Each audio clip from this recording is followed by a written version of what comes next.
Voltamos com Temperos de Cinema, agora pós-Oscar, e essa conversa gostosa que a gente tem com esses amigos que eu escolho a dedo sobre cinema e gastronomia. E o nosso convidado de hoje é o Vanderlei Vieira. O Vanderlei é jornalista e também um cinéfilo de carteirinha. Vanderlei, seja muito bem-vindo ao Temperos de Cinema. Aliás, ao seu retorno ao Temperos de Cinema, né? Oi, Fátima. Exatamente, meu retorno. Primeira vez que eu participei desse delicioso programa, desse saboroso programa, foi comentando Forrest Gump, né?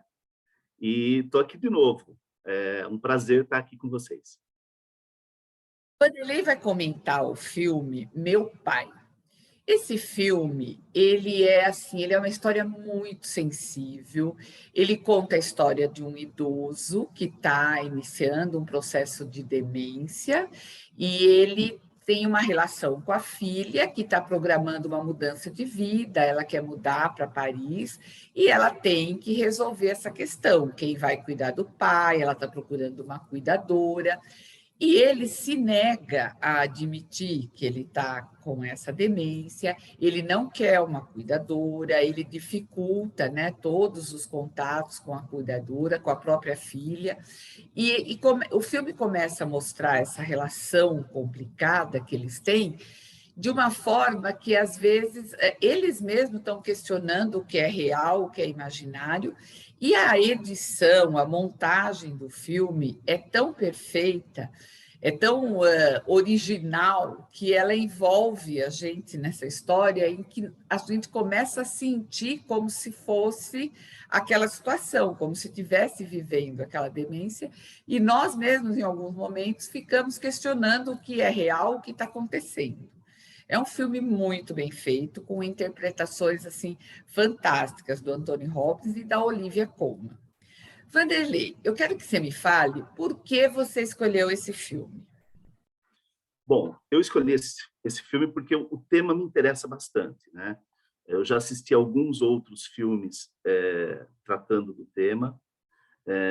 Gostaria, inclusive, de deixar a indicação aqui de alguns outros filmes, porque o que me interessa, na verdade, Fátima, é perceber no olhar do diretor qual é o aspecto da doença que ele vai trazer para nós, né? O que ele vai contar para nós dessa doença, tanto no âmbito familiar como para a pessoa acometida, né?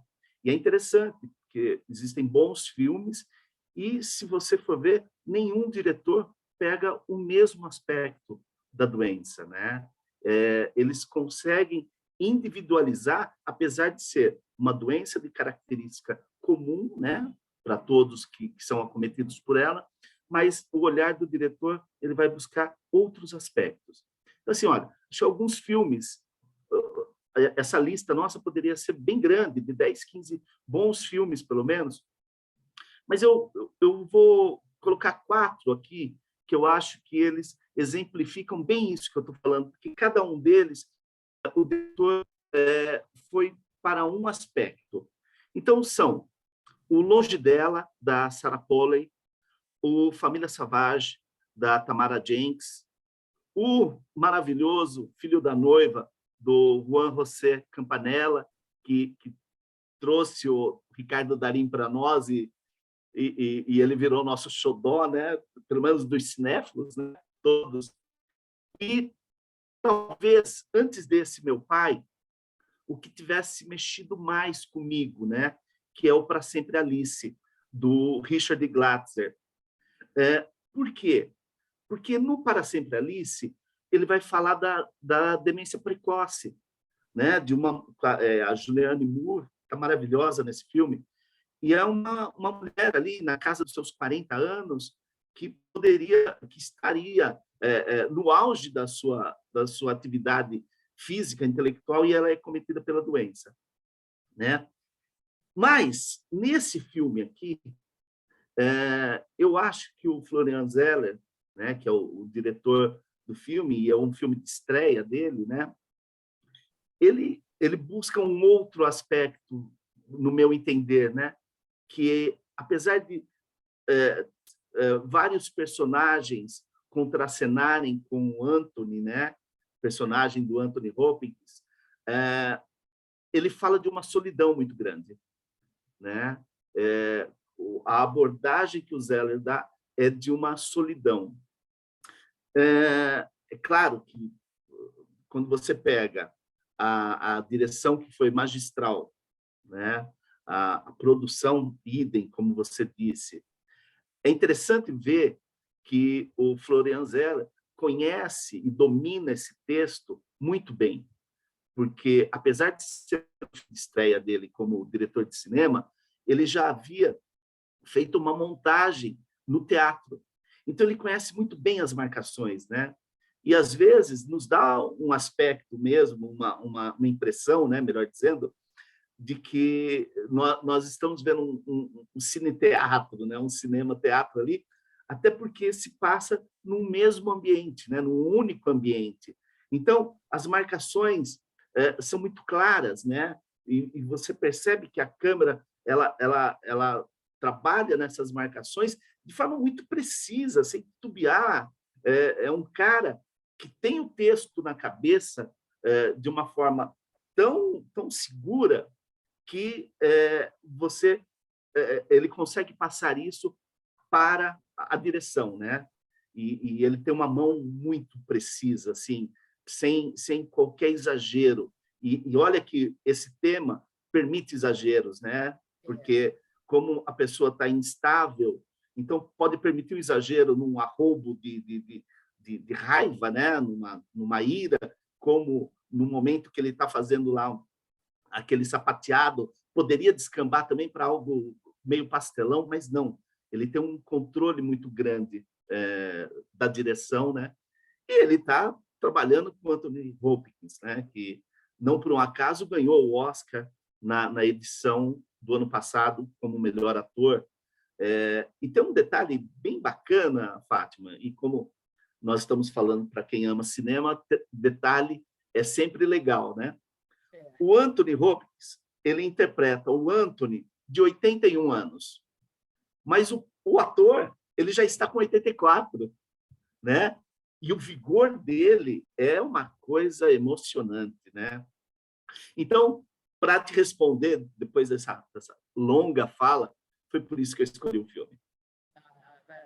Então, foi muito interessante esse comparativo que você fez com outros filmes, né? E realmente também esse filme me marcou muito. Eu acho que de todos, assim, ele que conseguiu mexer mais com o que a gente pode sentir com essa situação, tanto sendo o doente como quem convive com ele, né? Vanderlei, a paternidade, assim, nesse filme, por exemplo, além da questão da demência, mostra um pouco da relação dele com a filha, né? E isso é uma coisa presente também muito, muito no cinema, né? E eu que conheço você há bastante tempo, eu sei como a paternidade mudou você, mudou o Vanderlei que eu conhecia. Então, eu queria que você falasse um pouquinho sobre isso, até se quiser comparar com algum filme, fique à vontade. Não, vou comparar com o filme barato que eu tinha na minha vida antes de ser pai. Eu era um canastrão, cinematograficamente falando, e tô tentando ganhar um Oscar agora como pai, né? E como pessoa. Olha, Fátima, a paternidade ela simplesmente mudou a minha vida, né? O fato de eu ter sido pai aos 46 anos, né, me permitiu ter vivido absolutamente tudo que eu quis viver, né? Eu viajei muito, eu namorei muito, eu bebi muito, eu festejei muito, eu torci muito para o meu São Paulo. Isso talvez não tenha mudado tanto ainda. Mas no momento que minha filha nasce, eu não tenho nenhum desejo além de tê-la, né? De estar com ela, de ser pai e de descobrir isso. Então, eu acho que o que a paternidade me trouxe foi uma compreensão de mundo completamente diferente daquela que eu tinha, né? Que ela era muito hedonista, né? Era muito do prazer, né? Então, eu penso que a paternidade ela me trouxe isso, me trouxe para um lugar que não é mais só meu, né? As coisas não são mais só por mim, né? E nem só para mim. Então, é claro que cada pessoa vivencia isso de uma forma com, com as dificuldades do dia a dia. Nós sabemos que o relacionamento, a partir do momento que o filho chega, ele passa a ter um outro status, né? Entre os pais, né? Pai e mãe. Mas, de qualquer forma, existem momentos que são muito únicos do filho com a mãe, né? Do filho com o pai, porque nesses momentos a gente só sabe realmente deles vivenciando, né? O Vinícius deixou, acho que, a frase mais perfeita da paternidade, que é: filhos, melhor não tê-los, mas se não tê-los, como sabê-los, né? E é realmente isso. Isso é a síntese da minha vida hoje, de verdade. Ser pai. Que bonito, eu imaginava mesmo. Nós vamos dar uma paradinha para o nosso intervalo, e quem está vendo a gente no YouTube vai passar direto pelo intervalo também. Hoje nós estamos aqui no Temperos de Cinema com o Vanderlei Vieira, que está comentando o filme Meu Pai. Vanderlei, você sabe que aqui no Temperos de Cinema, aqui nesse programa, a gente gosta de misturar temperos com cinema, né? Então, eu gostaria de saber que temperos você se inspirou quando nesse filme Meu Pai? Que tempero inspirou você? Que tempero? Olha, o filme ele é marcado ali por um prato, né? Por um jantar, na verdade, né? Que o Anthony fica vivenciando aquele jantar ao longo ali dos momentos dele de lembrança, das confusões mentais que ele tem ali, né? E que é um prosaico frango assado, né? E o frango assado, ele está para a culinária, sei lá, como o coelhinho da Páscoa. Não tem como quem não goste do coelhinho da Páscoa. Não tem quem não tenha uma lembrança gostosa de um frango assado. Então, assim, todo mundo já preparou um frango assado na sua casa, mas todo mundo, e eu tenho certeza, Fátima, podemos até fazer uma enquete disso, se nós perguntarmos qual foi o melhor frango assado que você já comprou, ele vai te dizer que é da padaria tal, que é da rotisseria tal, porque frango assado é uma unanimidade, além de ser delicioso, né? Eu adoro. Então, é o frango assado que vai estar no blog lá do Temperos e no portal JJ. A receita do frango assado, como fazer em casa, sem buscar na Como padaria. fazer em casa. Vanderlei, eu E sei assim, que... Oi, diga. não nos esquecemos que o da padaria tem o seu valor, viu? Sim, também. Mas eu sei que você gosta de cozinhar e que você Gosto. manda bem na cozinha. Então, eu queria que você falasse aí qual a sua especialidade e se você já fez algum prato inspirado em algum filme. Olha, Fátima, então, primeiro, qual que é aonde eu acho que eu vou mais tranquilo, mais à vontade, um pouco mais de segurança, talvez até pelo sobrenome Vieira, né? Que nos remete ali aos portugueses, né? Eu gosto muito dos ensopados, né? De comidas com molho, com ensopados mesmo, né? Então, assim, há quem diga que a dobradinha que eu faço é imbatível. Eu não gosto de dobradinha, mas é um prato que todo mundo gosta, né? Olha, e se eu já me inspirei em algum filme para fazer uma receita? Quando eu saí do cinema, depois de assistir Estômago,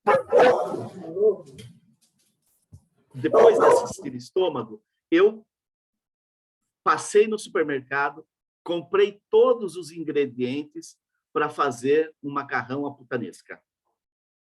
Ou, como diria o personagem do João Miguel, que eu não lembro agora o nome dele, né? Que ele dá a puta vesga, né?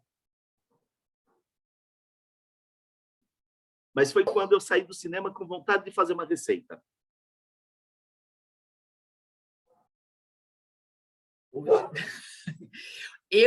O Estômago foi um filme que me deu vontade de comer praticamente tudo que ele fez lá, né? A gente até fez aqui um jantar, o que o Rui também gosta de cozinhar, né? A gente fez um jantar até inspirado no Estômago, onde a gente fez a coxinha, a gente fez o macarrão, né? Então, ele é um filme que realmente, para quem gosta de cinema e gosta de gastronomia, ele é perfeito, né? Mas eu quero experimentar esse seu macarrão aí. A dobradinha eu deixo para o Rui, porque não é o meu prato predileto. É o dele. Mas tem outros também, viu? Tem outros. Tem um menuzinho básico. Vamos combinar para a gente experimentar esse menu do estômago aí. Vanderlei, eu queria fazer uma enquete agora, uma pequena enquete, para as pessoas te conhecerem melhor. No cinema, comédia, drama, aventura, terror? Drama. Drama. Sempre. Filme americano ou europeu? Não dá para responder essa pergunta, Fátima. Não dá para responder. Assim, olha, tem atores, tem diretores americanos que são imprescindíveis, que a gente tem que assistir os filmes deles. E tem diretores europeus sensacionais. Eu gosto sempre de lembrar um que, infelizmente, morreu muito cedo, em 2008, mas que todo mundo precisa ver os filmes dele, que é o Anthony Minghella. Eu adoro aquele cara. Eu achava assim um diretor que ia trazer coisas maravilhosas. Morreu muito jovem, morreu muito cedo. Então, é difícil, eu não consigo responder isso, não. Não, sem problema, os dois, então. Streaming ou tela grande? Olha, se você tivesse me perguntado 5 anos atrás, eu teria dito com certeza tela grande, sem qualquer dúvida. Hoje eu também não consigo dizer, eu prefiro isso, porque isso... eu acho que a tela grande ainda continua sendo uma experiência, mas o streaming, ele é hoje uma porta aberta que, infelizmente, principalmente aqui no Brasil, a gente só tinha com iniciativas como a sua, de ter cinema arte, como a Mostra Internacional de Cinema, em São Paulo, que nós temos todos os anos. Então, o streaming ele traz isso para a gente hoje, por isso eu acho que ele tem um valor muito grande. Realmente. O repertório que ele traz é muito bom. Sim, né? Sensacional. E nos temperos, você prefere cozinhar ou degustar? Cozinhar, com certeza. Cozinhar. E que não me enche o saco enquanto eu estiver cozinhando. Aqueles que gostam de cozinhar sozinho. Claro. Eu, meu copo e minha música. É perfeito. E para finalizar agora, eu quero ouvir o que é para você, o que você pensa dessa mistura de temperos com cinema. Olha, eu acho genial. Eu acho que é uma ideia assim que aguça todos os nossos sentidos, né? A gente consegue complementar aquilo que só o cinema não nos permite, né? Então, quando nós misturamos, quando nós fazemos essa mistura, nós estamos assim, conseguimos colocar todos os nossos sentidos em ação, né? E geralmente para o lado bom, né? Sempre para aquele momento prazeroso. Então, eu acho genial. Acho genial, Fátima. Vanderlei, foi muito gostoso o nosso papo. Eu agradeço muito de você ter retornado aqui ao Temperos de Cinema. Vamos marcar outros papos, falando de outros filmes, outras receitas, né? A receita do frango assado vai ficar, tá no blog do Temperos, no portal JJ, para quem quiser. Todo mundo sabe fazer um frango assado, mas tem sempre algum segredinho, alguma coisa que tem ali, que é um toquezinho que é interessante. Um detalhe, como o Vanderlei falou dos filmes, né? E toda semana, vocês já sabem, sigam as nossas redes sociais para vocês saberem quem vai ser o nosso convidado, que filme que ele vai comentar. E a gente está aqui sempre com esse papo gostoso. E quem quiser ouvir novamente, tem o podcast. Obrigada a todos e principalmente obrigada a você, Vanderlei. Obrigado a você. Estarei sempre a postos quando você me chamar.